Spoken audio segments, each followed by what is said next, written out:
everyone, and welcome to another Camera Jabber video. Today I'm speaking to Carolyn Mendelsohn, who's a photographer with a really interesting project. Hi Carolyn, how are you? Oh, hi, I'm really good, and I'm really delighted to be able to talk with you and share what's been going on in my life. Great, fantastic.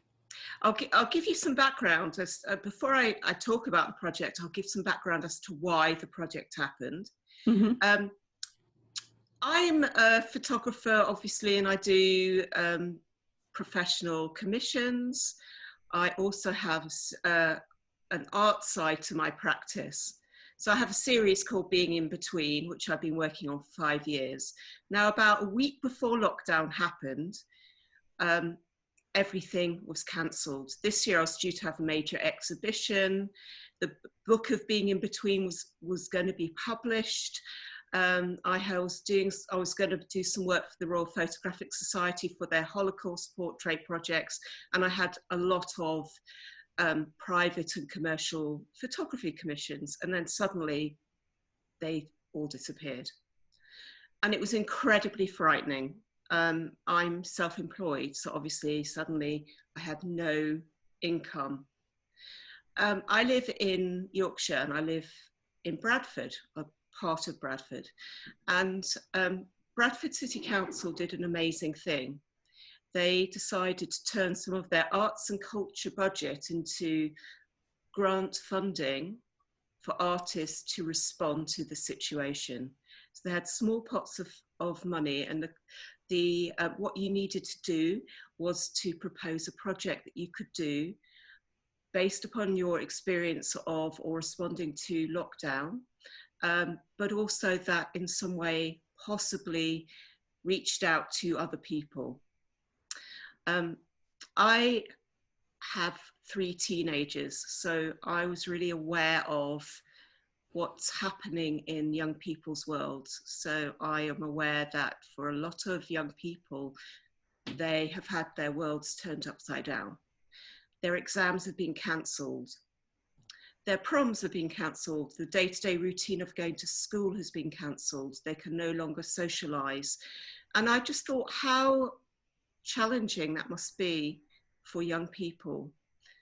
As a photographer, I'm documenting my experience, and I'm going out, taking photographs in the house, on my walks, documenting it. And I've seen a lot of work online. What I hadn't seen was what the world looked like from the teenage young people's perspective. So I proposed a project to Bradford Council called Through Our Lens, views of self-isolation, self-distancing, lockdown for young people aged between 13 to 18. And the idea being to run that on a social platform, on Zoom, on Skype, on Instagram. So I did a big call out, and that was the start. And luckily I got some funding to be able to do that. That was about just over 4 weeks ago. I now feel like I am the parent of 24 teenagers. Because what's happened is the project has been really transformative, not only for those young people who are taking part, but also for myself. It's changed my whole experience of lockdown. What I did initially was made a flyer, did a call out on all social media platforms, looking for young people who wanted to be involved. They didn't ever need to have taken a photograph in their lives. They just wanted to be part of it. I then got them to fill out a form, looking at what their platforms were, and then I had quite a large group. The idea was initially to run a workshop on Zoom to encourage them to share their pictures, send them to me, and I would then organise like an informal online exhibition of that work. Mm-hmm. So the kind of workshops that I run are, very basic workshops on how to compose a photograph, how to use your phone most effectively, looking at light, looking at documentary photography, looking at the different genres. But I also would always refer to their work, and we would look at their work and look at how it was communicating their story. My main thing was that I didn't want to dictate what they were going to produce. I wanted them to be able to be free enough and feel unjudged by their work, because I feel very strongly it means that they can be truly creative. And they started to send me images. So shall I share some of them? That would be great. Yes, please. I Yeah. have looked at some and they are incredible.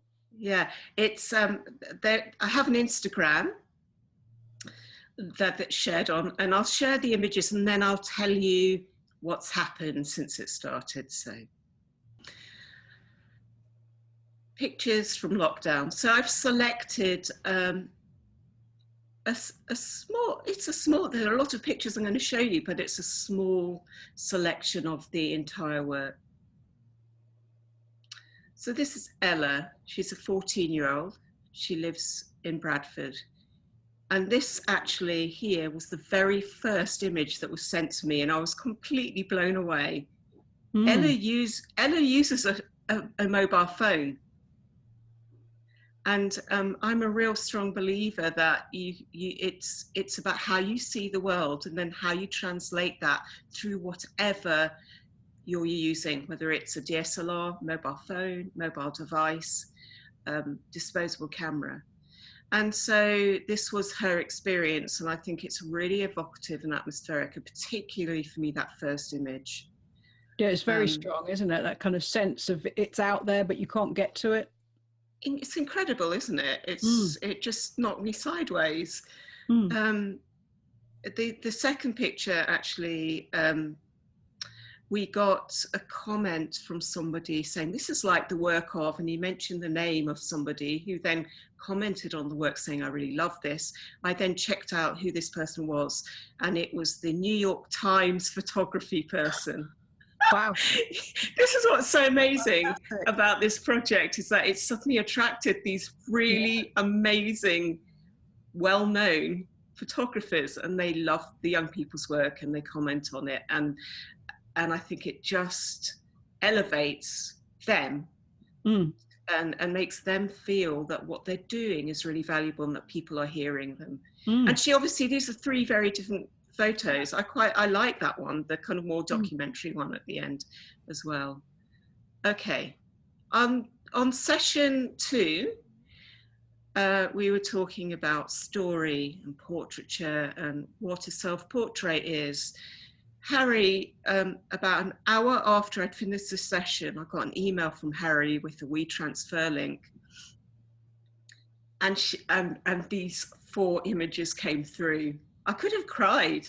I just couldn't believe it. I thought, and somebody commented on the first image, top right, and said it's like the definitive image of lockdown, but it's like a teenager has created it. So what Harry did was, she thought about how the experience is for her, and how she feels about it, and she created the scene in her bedroom. And I said, how did you do it, Harry? It's like mind-blowing. How did you do it? And so she said, well, I got my camera, I got my phone. It was a phone she did it on. I have a fisheye lens. I then kind of stuck it on the ceiling, balanced it on some little lights, put a self-timer on. I set the scene up, and a couple of times it fell on my head. So it was trial and error. Yeah. But she got these 4 amazing images. They are great. Everything's so chaotic, but perfectly positioned.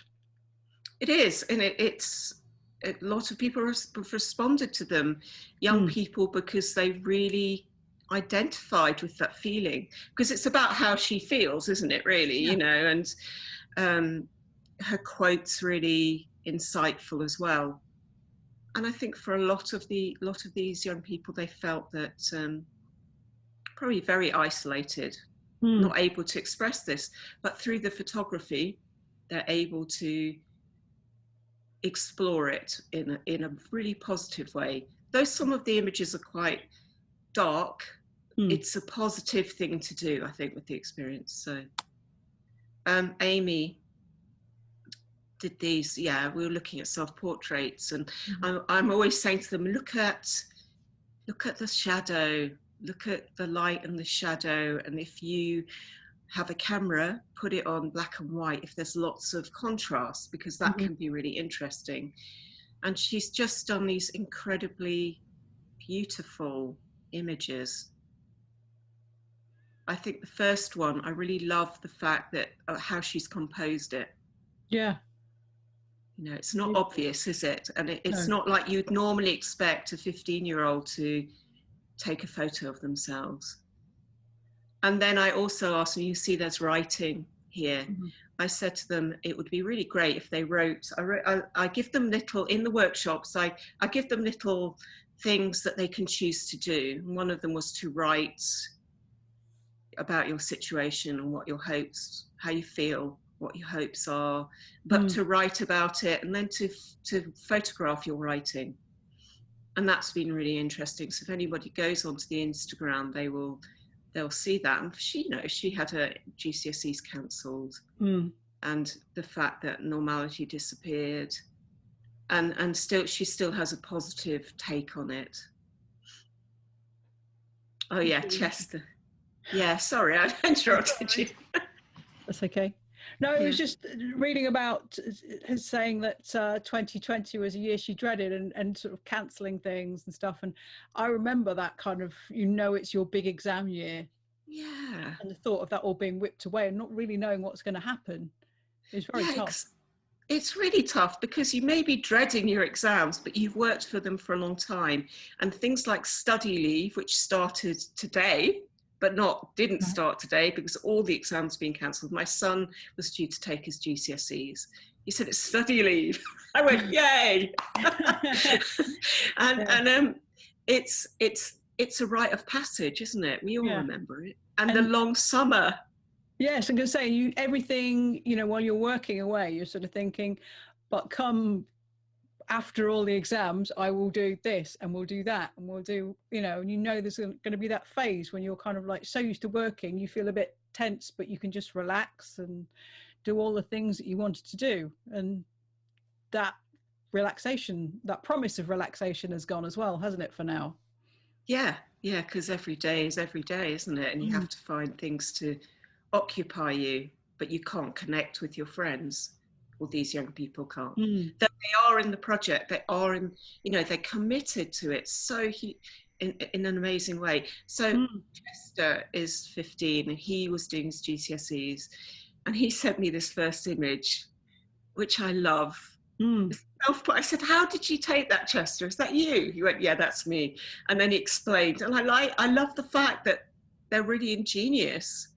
Yeah. And they experiment. So he said, oh yeah.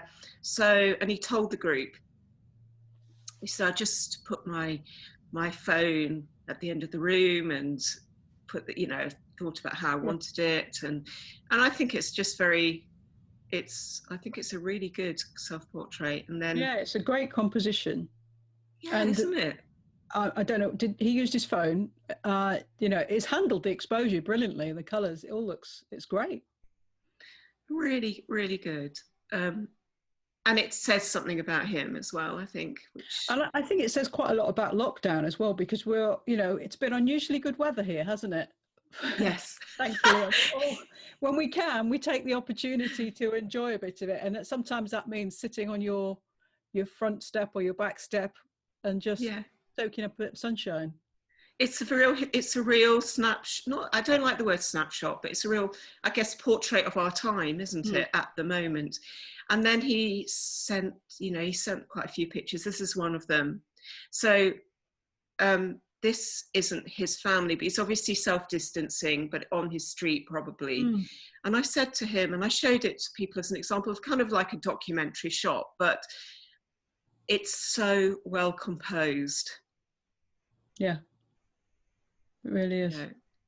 And I'll always... People are not looking at each other, you know, they're kind of their gazes kind of interact because they cross over, but they're in their own worlds, aren't they?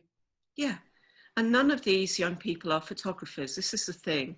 So I bring up these photos with them, and I explore them with them. We look at how they work, and what I hope is that it then inspires the other members of the group to really, every single session I start off with composition. I go, I'm going to go over this again. Put the grid on your phone or think about that. I said, once you know it instinctively, and some of them do instinctively, you can chuck it away because actually it's up to you how you take the photo, but it does make a photograph. It draws us into the photo. So I like this because the characters involved. Hamza. That's very poignant. Isn't it? Are all the young people from Bradford? Yeah, Bradford districts. They come. So Hamza lives in the centre of Bradford. And he's got very different experience of life to a lot of the others who live in more the countryside in Bradford. So Bradford's a really huge area.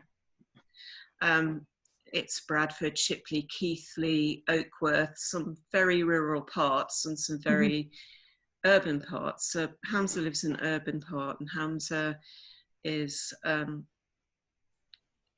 he just manages to encapsulate emotions in a visual image.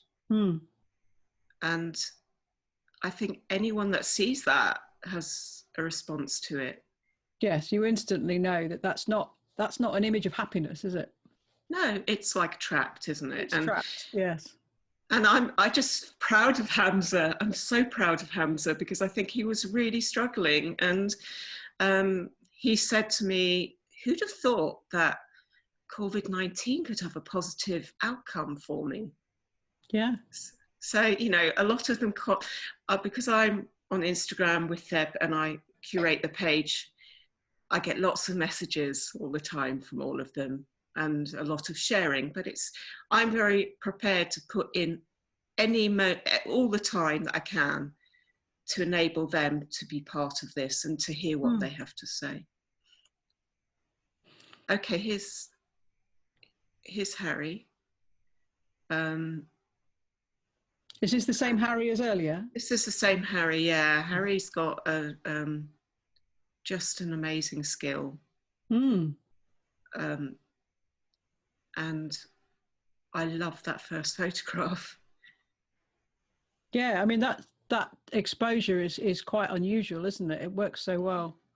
It does, and it's powerful, and it's very hard to explain why it's powerful, but it is. Yeah. So I think if I was dictating to them how they should take their photographs, they wouldn't take photographs like these. So I think, you know, like Harry says, you know, I'm not the most sociable person, but I miss my friends a lot. And although we're trying to stay in contact, I feel more alone than ever. And the poignant thing she says, the thing that scares me the most is the thought that when this is all over, that feeling might still remain. Just powerful writing. You know, I think I guess I have a little worry that people might think this is all very bleak, but actually this is all a bit miserable, but actually it isn't. It's powerful. And it's about discovery as well. And I think it's also about getting these things out into images rather than having them inside. Absolutely. You know, rather than keeping them inside, you're getting them out, getting the scene and developing your communication skills. Yeah, and Harry's work has been, I'm so delighted, but Harry's work has been picked up by Huffington Post. So this project has been picked up by Huffington Post. What I wrote some information for them and shared the images, and they've written an article, and it's wonderful. And Harry's first picture is always like the picture, the first picture. But I'm so proud. I don't think she had any idea when she created that picture that she took would be so well shared, and so so significant of the project. It's so significant, that's the right word. I've lost my words. I never had them in the first place, but my words fell. So yeah. And this is another I said to them, I kind of we explored self-portraits, and I said, you can use what you want. You can use silhouettes. You could try using mirrors. You could try, a lot of them are a lot of young people, though there's a whole selfie thing that these guys, I don't think really do very much anyway.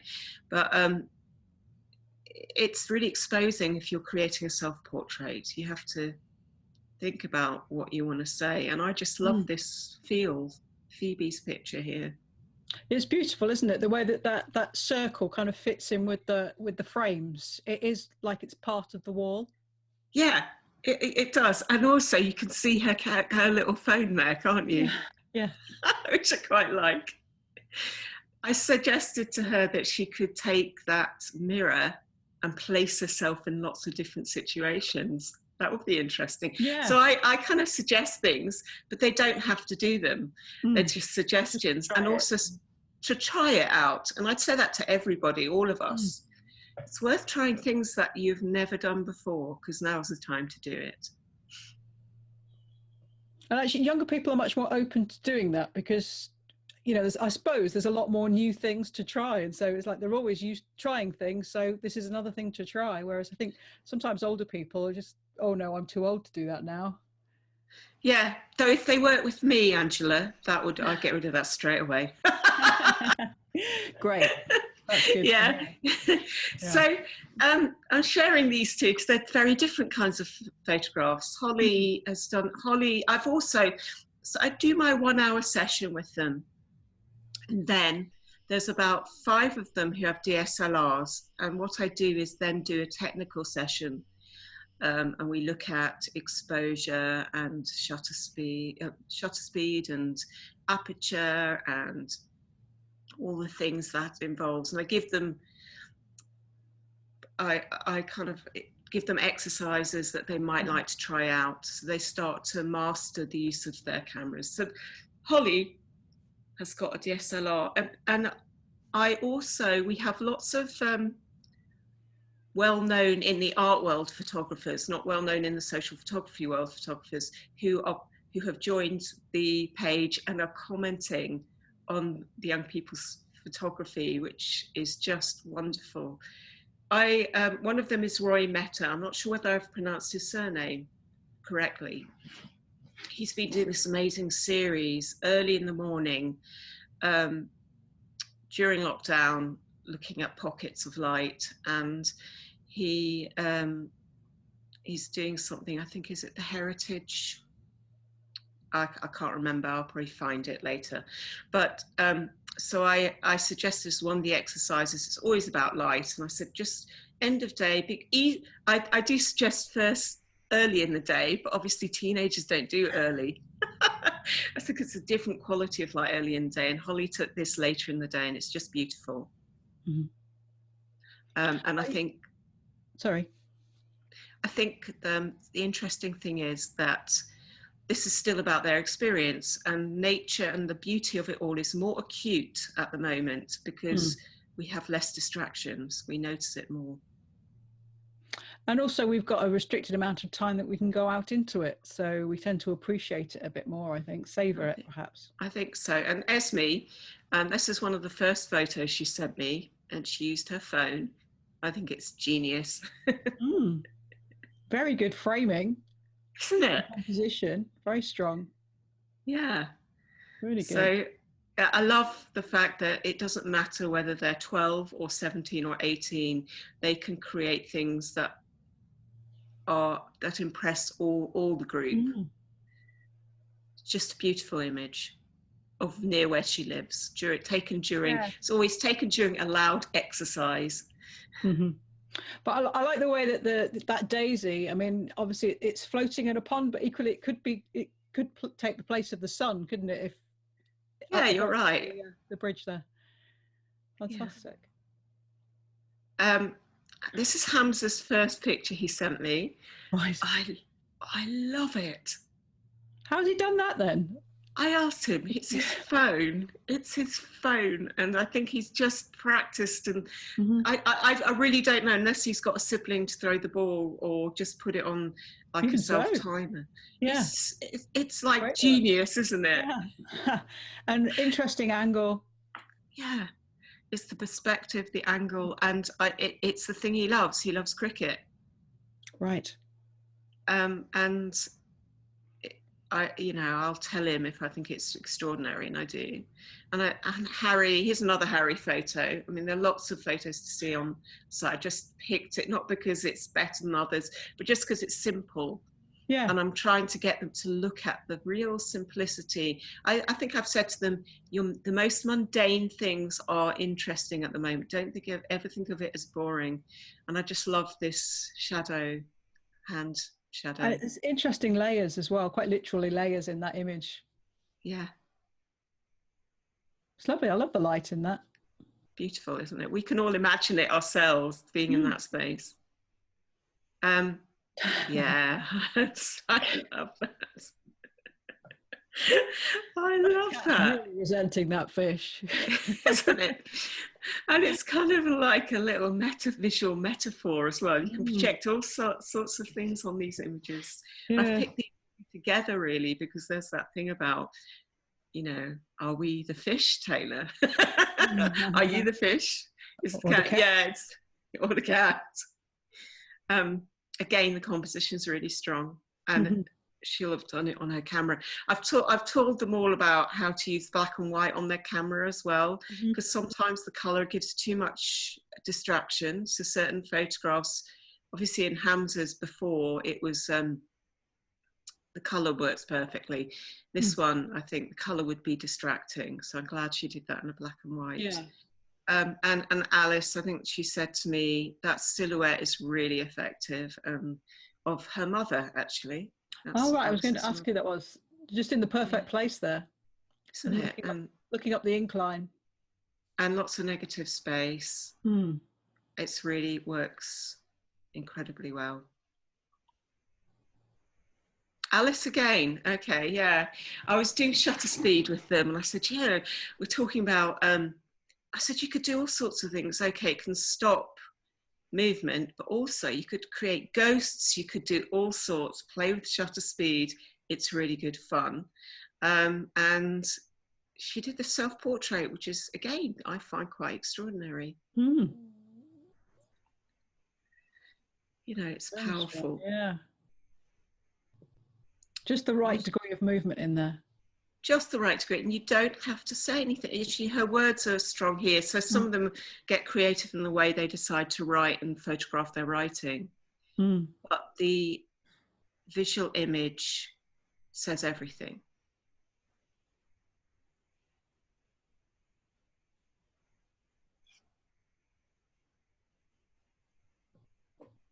And, what she says here, never has there been a time where society has valued a doctor, a shop assistant, a post office worker, or other key workers more than bankers, successful business people, and lawyers. It's true. Yeah. I love these, Amy. Yes. Now, the one on the left, I remember looking at that and thinking that was a very strong image. Yeah. An excellent composition. Yeah. They're genius children. They're all yours. They're all mine. I'm just so delighted they have a forum to work together and share. And you said you have an hour's session with them. Is that all together or is it's all together? Right. So you can imagine. So I always hated Skype, always hated video conferencing.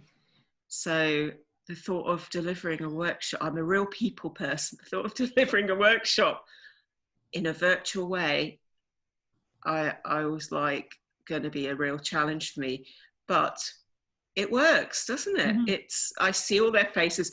They don't have to show their faces, and they don't have to, they can write in chat, but most of them show their faces and most of them will talk. So yes, it's all of them on that Zoom. Fantastic. Yeah, and hello, I love this. I love these. Yeah, they're great. So these are Ella's grandparents, who they can't see, but it was her mum's it was her grandma's granny. She calls her granny. So Yeah. granny's 70th birthday. Okay. So they they got drove.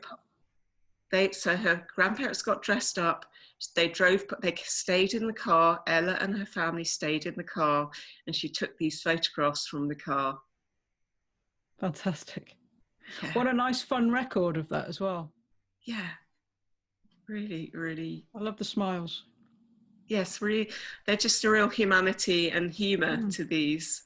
And she absolutely catches them, doesn't she? Yeah. And you were talking about, you can send, it can come across as very dark, but actually, when you do see someone, it is actually sheer joy, isn't it? And, every Thursday at 8 o'clock when we go out to clap for carers, everybody in our street is smiling because everyone's just really pleased to do something all together and smile and see each other. You're right. There's a real difference. I think it is, and there's a different sense of community as well, isn't there? Yeah. Yeah. Great shoes as well. Oh, aren't they? Yeah, yeah. All the little details are there, aren't they? Very good. And this is just examples that Evie, I think she's done these on her phone, and so this will be done on her walk. I think Evie must live reasonably near me because I think I recognise that.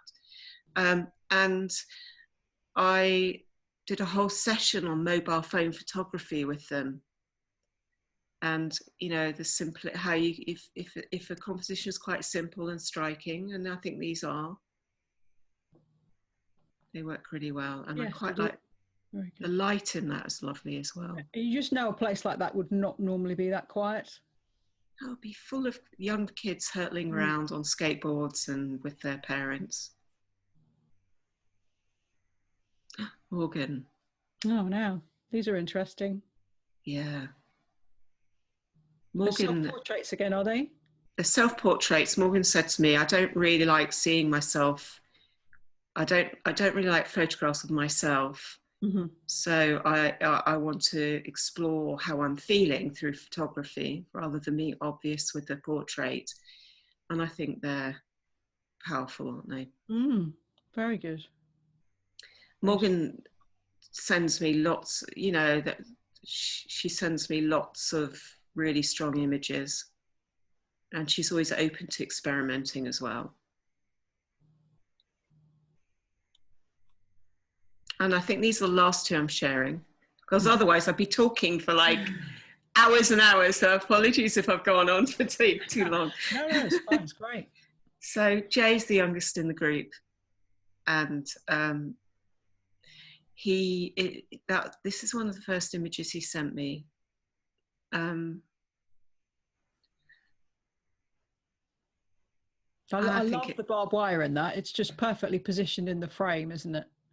Isn't it? It's so well seen. Yeah. And he's interesting. He doesn't take photographs indoors. I think he's finding lockdown particularly challenging, and he likes being outside. So all his photographs are outside. I talked to him about that actually, and he said, yeah, he likes to take his photographs outside because that's where he's happiest. So he'll take his photographs when he's on his exercise or walk. Yeah. And Jennifer, I think is really new to photography. And I said to her, I absolutely love the perspective, how you're really low down. Yep. And that word is just looming large, isn't it? Yeah. It works really. It's really strong. These are both strong. You can see there's a lot of strong images, and there are lots more. I'll just stop the share. I think you presented those really beautifully. They all sit together really well. It's very strong. Thank you. Yeah. I know it's just an extract. So what is the end goal of all of these images? I know you've been putting them on Instagram. So initially I wanted it to have a virtual exhibition of the work, and also for there to be an archive of work from young people of this time. and to facilitate that happening. The end goal would be for their work to be seen, for their experience to be understood, for their work to be seen as important, but for that work to be exhibited in a public space. Right. And is that something that you've got commitment from somebody to achieve, or is that? I have lots of interest at the moment. I have people saying I think Bradford would love to exhibit that work large scale. I'm not sure how we're going to do that. It would be really interesting if anyone knows anyone who can make a small phone picture into a large image with so that would be great. So yes, but there is I think Impressions Gallery in Bradford, who are a very well-known contemporary photography gallery, want to do a pop-up of their work. I said to the young people, you know what? I've spent 12 years trying to get an exhibition with them. I said, you've got 4. And you've done it. Yes, 4 weeks. Wow. Yeah. And they, let's see, something came up. But BBC, because I've been sharing it, I've been curating it. It's supposed to be just a 1 day a week kind of project. It's an 8 hours a day project. And it's 7 days a week. Yeah. Because it's important, I think, that their work is out there. And obviously I'm responsible for what happens with that. So I'm on it all the time. But because of that, I share it on Twitter and it's on Instagram, and therefore the BBC have seen it, and they're doing a piece on BBC Breakfast. I was so excited when I told the kids. And it's not about, I said, and you know what? I'm not allowed to be in it. They don't want me. They just want you. I said, well, that's great. That's great. So a few of them are going to be in that. But as soon as I know about that, I'll tell you. Huffington Post did their thing. Yes, and there are various other things happening. And I just feel really passionately about the work of the young people and about the fact it's had such a positive effect on their own experience at this moment in time. Is it supposed to be over a particular duration, or is it open-ended? No, well, I proposed 7 sessions. I said, I'll do 7 workshops, 1 hour each. It was really random. I thought I hadn't even ever done a remote workshop. The world has opened up to me in a very different way through this, I have to say. So I proposed doing it over like 7 weeks because we didn't know how long things would be. I don't want to suddenly stop it. So I probably will see whether, I probably will still continue doing it and working with them if they want me to do that. But also I probably will see if I can get some support, because obviously, it would be good to get some support for me to do it. So. Yes. So, but it's made a huge difference. Like I was saying earlier, it's made a massive difference to my own experience of being in this situation, and seeing how much you can do via a kind of virtual platform. Yeah, I mean, it's fantastic. And I mean, how marvellous that Bradford City Council, you said, that they responded so quickly to this and recognised that it actually is a unique point in history that needs to be documented and something should be done. And and then you come up with your idea and they accept it. I think that's, it's a fantastic set of circumstances in a very horrible situation. Yeah, it is so forward thinking of them. There's a new arts and culture director there, Nick Greenham, and she had just been in post. It must have been really challenging for her. She'd just been in post for like a month when all this happened. Wow.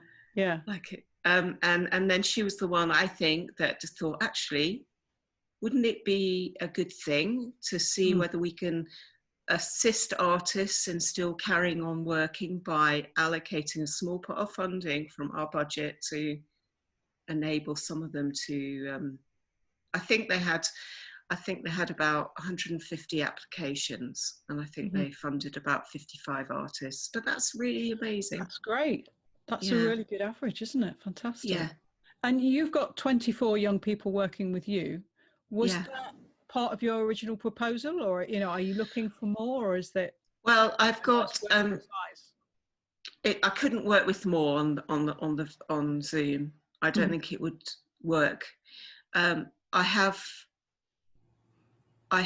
did say I'd like to work with about 40 young people, but what's happened is a local college who works with 14-year-olds upwards have contacted me to say, we would love our young people to be involved. Could we do another project with you? The same project, but we will look at helping facilitate that.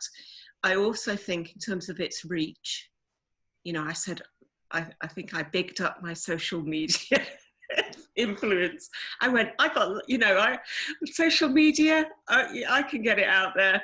And then, but of course it has got out there, hasn't it? So I said, we might have like 10,000 people looking at it, but that's quite easy on social media, particularly with Huffington Post and BBC. So I would like other young people are probably doing similar work because they've seen that work and they're welcome. I think for my project, they have to be part of Bradford.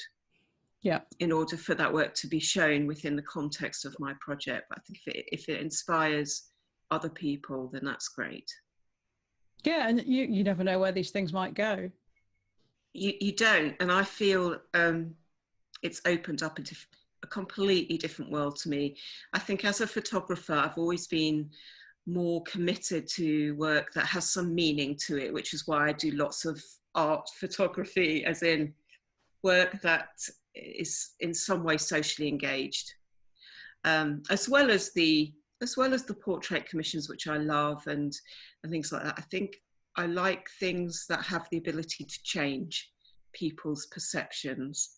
And through photography, you can do that. And I think that's what these young people are doing. Yeah, and I think that the reverse is true. I think photography is perhaps having an impact on them as well, because it's giving them an outlet and helping them discover something. I think, yes, it's a tool, isn't it? It's a brilliant tool that we all have. And which is why I didn't want anyone to feel they couldn't take part in that project without having done photography before. Yeah. Well, it's been fantastic talking with you. I'm so impressed actually with Bradford City Council and what they've done, but I'm also impressed with the speed with which you came up with your idea and you've adapted everything. And, congratulations for doing that. And also congratulations to the 24 young people working on your project, because I think their photography is fantastic.